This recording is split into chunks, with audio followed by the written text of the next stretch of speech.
Your turn. Hey boys, have you packed? Would you go get your stuff, please?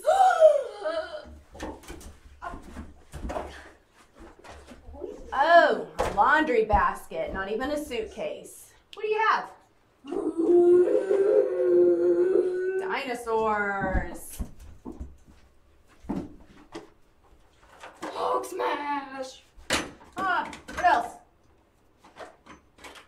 Cars. Bubbles. Cars and bubbles. Anything of value. We drive. Oh, that's better. But hey, tell me, what's under there? What's under there? Underwear. All right, where's the shoes? Where's the toothbrush? Seriously?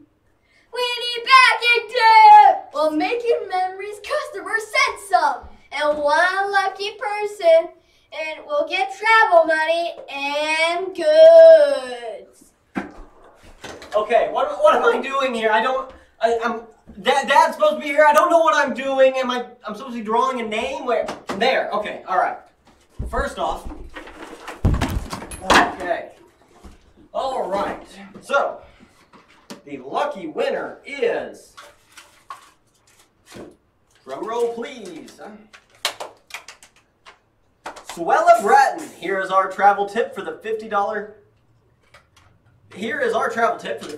gift card drawing. Make a list of the things you will need on trip and keep it on your computer. Print a copy of this list each time you travel and check things off the list as you put them in your suitcase. This has been very helpful to us. Well, congratulations, Sweller. You have won a $50 gift card and a box full of travel goodies. Congratulations. Oh, sweet dinosaurs.